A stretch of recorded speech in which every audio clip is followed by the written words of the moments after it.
सलासतु औरातिल लकुम, 3 times, 3 औकात, 3 वक्त ऐसे हैं जो पर्दे के वक्त हैं। इन पर्दे के वक्तों में, इन नंगे वक्तों में तुम किसी के घर न जाया करो। अल्लाह ताला ने, कुरान कह रहा, अल्लाह ताला ने जो आदाब सिखलाए हैं कि किसी के घर जाओ तो पहले दरवाजा खटखटाओ, जब वो दरवाजा खोले तो सलाम कह के अंदर जाओ। वहीं पर अल्लाह ताला ने यह भी बताया कि 3 वक्त ऐसे हैं जो पर्दे के वक्त हैं, उन वक्तों में तुम किसी के घर न जाया करो। और वो 3 वक्त पर्दे के वक्त जो हैं, जो नंगे वक्त औकात कहलाते हैं, बरहना नंगे औकात, वो क्या है? नमाज फजर से पहले, पहला वक्त, फजर की नमाज से पहले तुम किसी के घर मत जाओ। भाई शौहर बीवी हैं, लेटे हैं, आराम कर रहे हैं, सो रहे हैं, आप किसी के घर इस वक्त नहीं जाइए। मना किया है फजर की नमाज से पहले किसी के घर जाने से। नमाजे इशा के बाद किसी के घर मत जाओ। 2 वक्त हो गए। नमाजे फजर से पहले किसी के घर मत जाओ और इशा की नमाज के बाद किसी के घर मत जाओ, क्योंकि इशा की नमाज के बाद वक्त जो होता है वो सोने का वक्त होता है। हमारे यहां इशा की नमाज का वक्त गुलछर्रे उड़ाने का वक्त होता है, क्रिकेट खेलने का वक्त होता है, पूरी पूरी रात कैरम बोर्ड खेलने का वक्त होता है। और खास आपके यहां ना हो, लेकिन बड़े बड़े शहरों में चले जाओ, जैसे हम लखनऊ के हैं, बंबई वगैरह में चले जाओ, दिल्ली, तो वहां तो बड़ा अजीब मामला है। और रात दिन शुरू ही होता है ईशा के बाद से। वहां 2 वक्त हो गए। नमाज फजर से पहले किसी के घर मत जाओ, ईशा की नमाज के बाद किसी के घर मत जाओ। और तीसरा पर्दे का वक्त क्या है? दोपहर में जोहर की नमाज के बाद जब आदमी कैलूला करता है, यह कैलूला सुन्नत है। अल्लाह के रसूल और आपके सहाबा कभी कैलूला छोड़ते नहीं थे। कैलूला का मतलब समझते हैं ना? दोपहर का खाना खाने के बाद थोड़ी देर के लिए दाहिनी करवट से सोना, लेट जाना, आराम करना, यह सेहत के लिए भी जरूरी है, तंदुरुस्ती के लिए भी जरूरी है। हमारी भाग दौड़ वाली जिंदगी ने आज हमको इससे महरूम कर दिया है, वरना यह सुन्नत है कैलूला। तो दोपहर में कैलूले के वक्त तुम किसी के घर मत जाओ।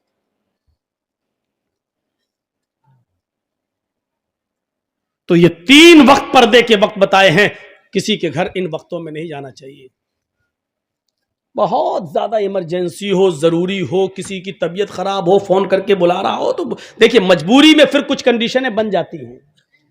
मजबूरी में फिर इतनी मजबूरी कि जान जा रही हो, कोई चीज नहीं मिल रही हो, तो ऐसी सूरत में तो फिर खिंजीर का, सूअर का गोश्त भी हलाल हो जाता है जान बचाने के लिए। वो फिर मजबूरी की एक कैफियत दूसरी हो जाती है। मैं यहां जो कैफियत बतला रहा हूं वो ये है कि मजबूरी हो तो अलग बात है, वरना इन 3 औकात में किसी के यहां नहीं जाना चाहिए। तो यहां क्या लफ्ज इस्तेमाल हुआ? औरत, और उसका प्लूरल औरात। सलासतु औरातिल लकुम, 3 वक्त ऐसे हैं जो नंगे औकात हैं, इनको पर्दे की जरूरत है, यानी नौकात के अंदर तुम किसी के घर न जाओ।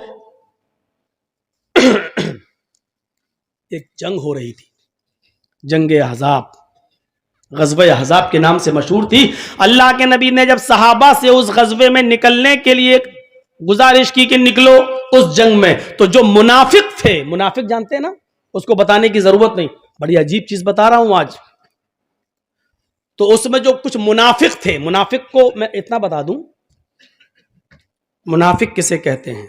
जो ना इधर होता है ना उधर होता है, ना इस्लाम के अंदर ना कुफ्र के अंदर, उसको पता ही नहीं चलता कि सही क्या है। वो हमारे मुंह पे हमारे जैसी और आपके मुंह पे आपकी जैसी, ये होता मुनाफिक। मुनाफिक को समझाने के लिए सही मिसाल दूं, एक तो होती है नींद, गहरी नींद, हम सो रहे हैं, गहरी नींद सोने वाला आदमी दुनिया की लज्जतों से महरूम है, लेकिन नींद की लज्जत उसको मिल रही है, सुकून उसको मिल रहा है।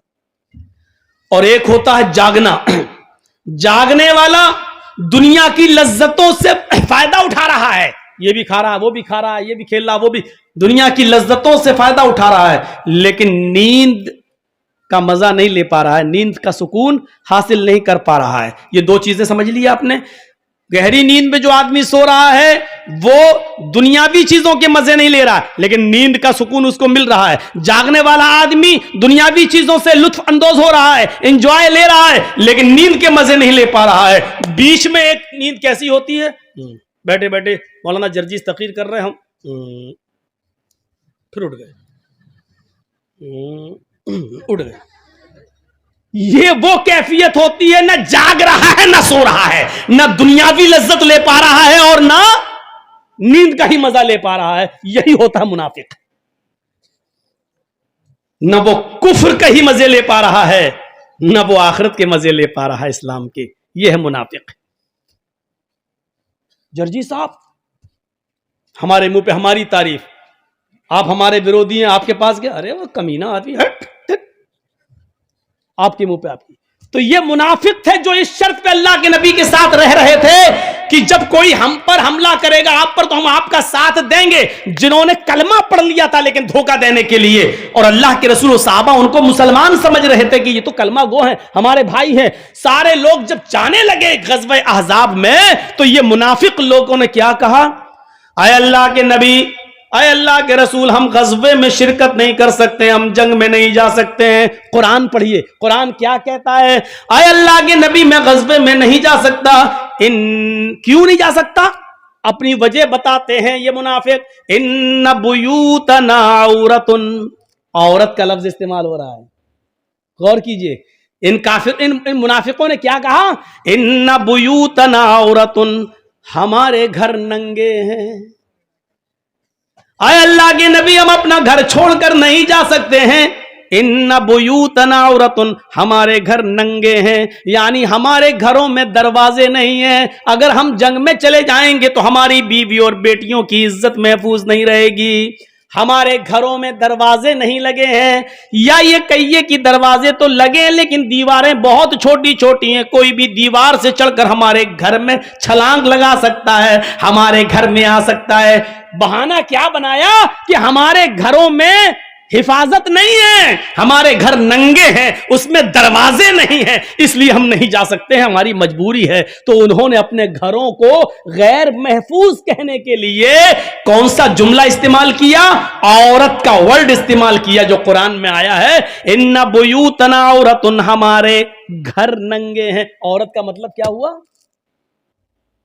नंगा या नंगी, और नंगी चीज को छिपाया जाता है।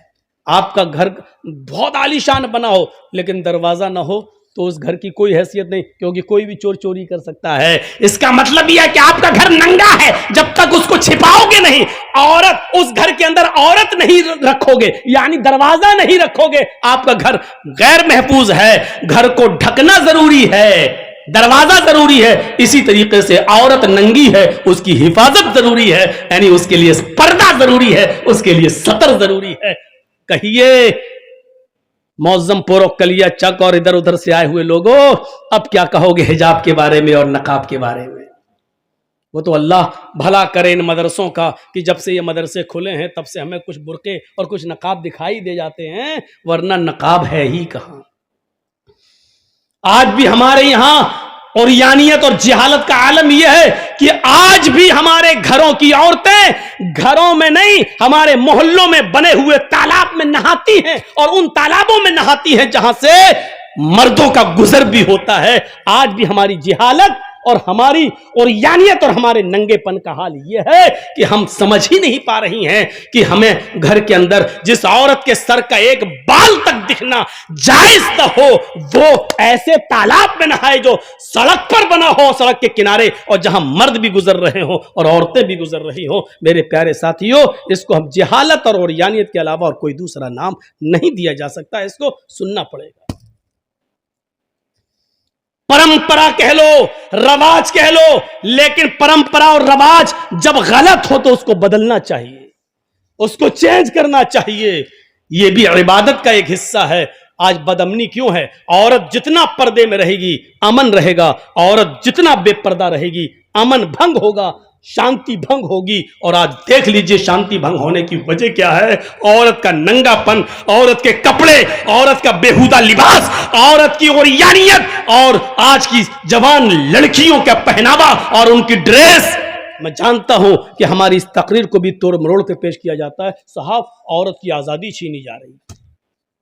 इस्लाम ने तुम्हें जितनी आजादी दी है उतनी काफी है, और जितना तुम्हें किसी बंधन में रखा है वो तुम्हारी हिफाजत के लिए, तुम्हारी कीमती चीज की हिफाजत के लिए। जरा तसव्वुर करो, तुम्हारी वो कीमती चीज है, उस कीमती चीज की हिफाजत के लिए अल्लाह के नबी ने ये उसूल बना दिया कि अगर किसी की माँ, किसी की बहन, किसी की बेटी घर के अंदर मौजूद है और उसके दरवाजे बंद हैं, फिर भी कोई सुराख से झांक कर तुम्हारे घर में तुम्हारी माँ, बहन, बेटी की इज्जत व आबरू को देखना चाहता है, और तुम्हारी नजर उसके ऊपर पड़ जाती है कि कोई है जो हमारे बंद दरवाजे और बंद खिड़कियों के बावजूद हमारे घर की जासूसी कर रहा है, हमारी मां, बहन, बेटी को तक रहा है, तो उस आदमी को हक दिया है कि वो दरवाजा खोले, चाकू या छुरी लेकर आए और घर की जासूसी करने वाले, ताक झांक करने वाले का मर्डर कर दे, उसको कत्ल कर दे, तो कत्ल करने वाला गुनाहगार नहीं माना जाएगा।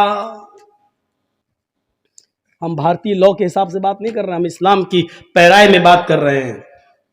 जरा तसव्वुर करो कि वो कितनी कीमती चीज है जिसके लिए इस्लाम इस बात की इजाजत देता है कि अगर अपनी माँ, बहन, बेटी की इज्जत व आबरू के बचाने के लिए अगर तुम किसी का मर्डर करते हो, कत्ल करते हो, तो तुम कातिल नहीं लिखे जाओगे, और अगर जवाब में उसने तुम्हें मार दिया तो तुम शहीद कहलाओगे। जरा तसव्वुर कीजिए,